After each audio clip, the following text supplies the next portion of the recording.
You can say, look, you learn more from your failures than from your successes. Specifically, in some ways, the this issue of has some organization. resonance with.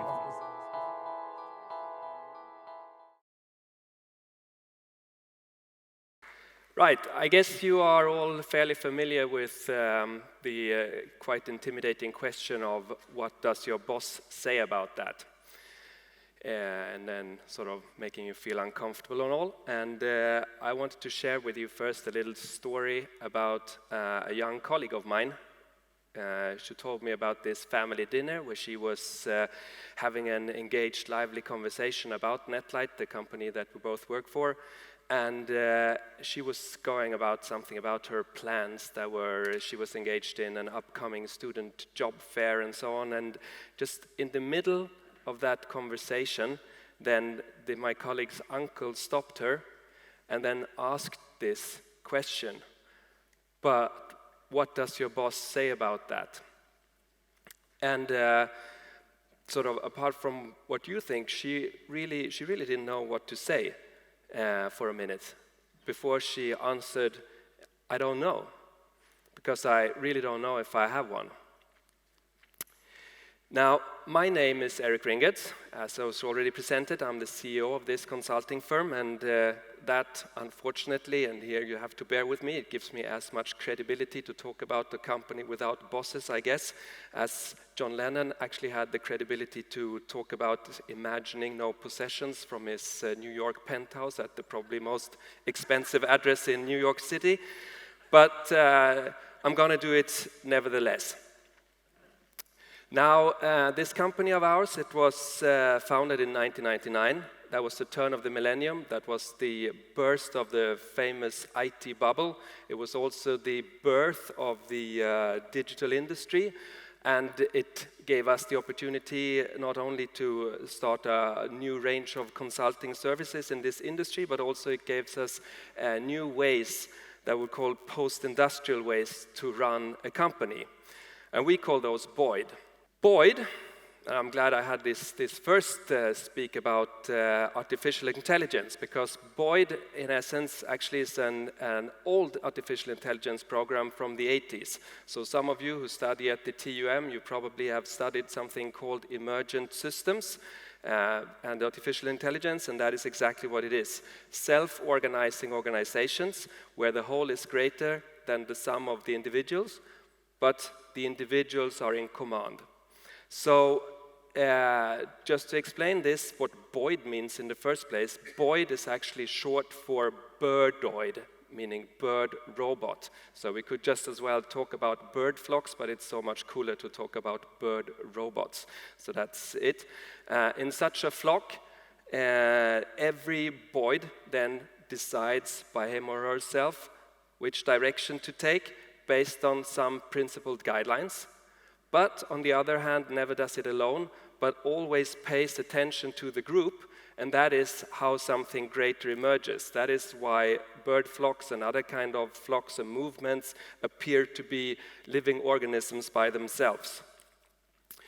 No particular Boid, in this case, is leading the others. If you realize that, any Boid can take the lead or choose to follow.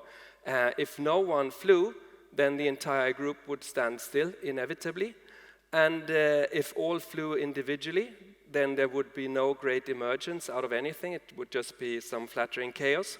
And if no one takes the lead, then the group eventually crashes, right? So what I'm talking about here is an organization with no bosses, only leaders. A culture of leadership, you could say.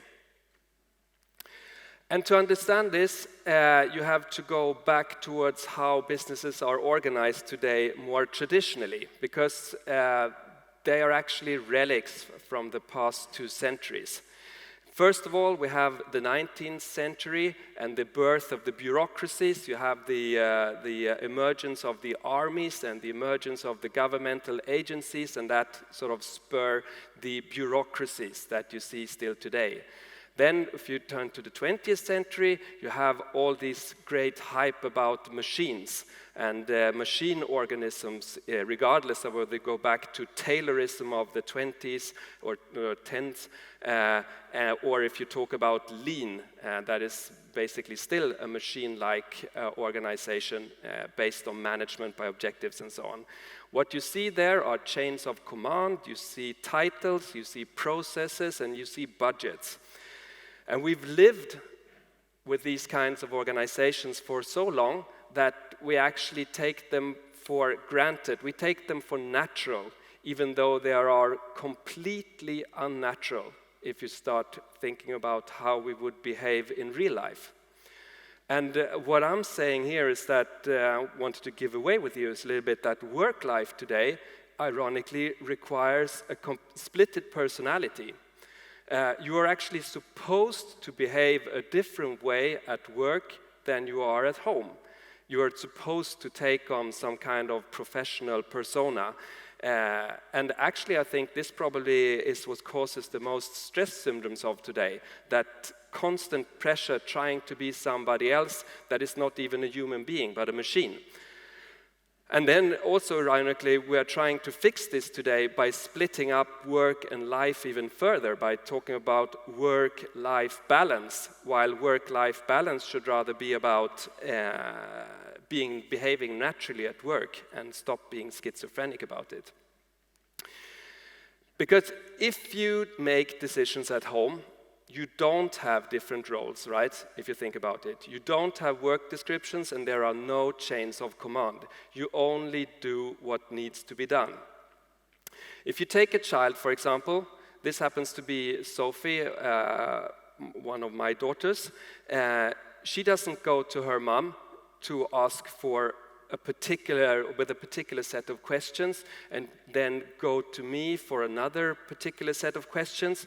She would go to either one of us and then she would ask for advice. And then whether she likes it or not, she'd turn to the other one and then ask me, and perhaps in that case, what I say. And in the end, she would do whatever feels right for her. That's how it works, but she wouldn't do it completely independent of what she has been told. But she would make her own decision. And that's how leaders act. That's how leaders should be managed. That's Boid.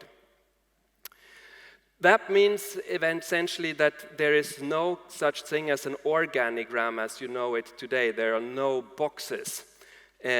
Because boxes are meant to control communication. They are meant to distribute responsibility, and they are meant to tell who's in charge. Now, that's not the point here. The point is that you are in charge, or you would be in charge, or I'm in charge, basically all the time. And so there's no country manager, there's no head of sales, there is no vice president of blah anything. There would be no work descriptions, simply from the reason that work descriptions, they are ways of sort of isolated tasks, and decisions are rarely made in isolation, right? So therefore, you can't have that. To make real decisions, people need to have the big picture. And here's where people tend to think, okay, that's nice, you can stop now because it's just wishful thinking anyway. You can't trust people to have the big picture. But I would really like to challenge that and say, okay, maybe that be so, but if that's so, can't it be that you have recruited the wrong people then? Or can it be that there's rather something wrong with yourself? Because actually, how come that you can't trust people the same way you trust titles? Because essentially, a title is only something, it's a substitute for trust. You give somebody a title because you have a general impression, which is how organizations work today. You basically don't trust people, so then you have to tell people who to trust, and that's you do with a title. You say, turn to him and her. She's the head of sales, so she would know about this.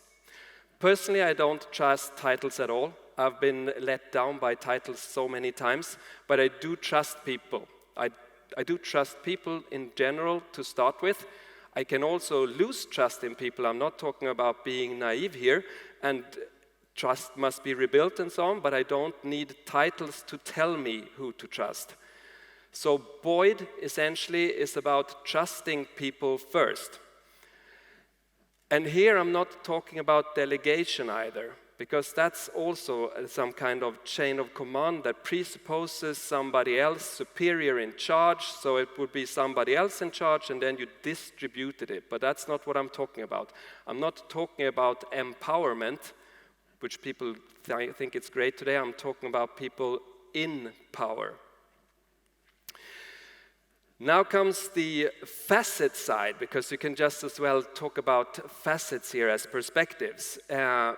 Because important to realize is, I'm not saying, when I say people are managing themselves, I'm not saying people should do it alone. To be oneself is not to be alone. Never ever make decisions on your own. Just as a child, you have to ask for advice. And that's not the same. Asking for advice is not the same thing as asking for permission. The decision and the responsibility stays with you, right? And what you're looking for here are perspectives or facets. And you can look for the highly relevant perspectives of your closest colleagues. That makes much more sense than going to your first superior or something like that you would have in a hierarchical organization. If you go to your colleagues next to you, they would be very much involved into the issue at hand, and they'd be great people to turn to get advice. Then you might want to have a senior perspective to get the bigger picture, to learn something about best practices. And finally, you might even want to have distant perspectives, detached from the issue, because that might be the thing that makes the difference, that makes a really creative solution. Perspectives, essentially, they replace hierarchy. But that requires the same kind of prestigeless self-esteem as a child. So here we are back to Sophie again.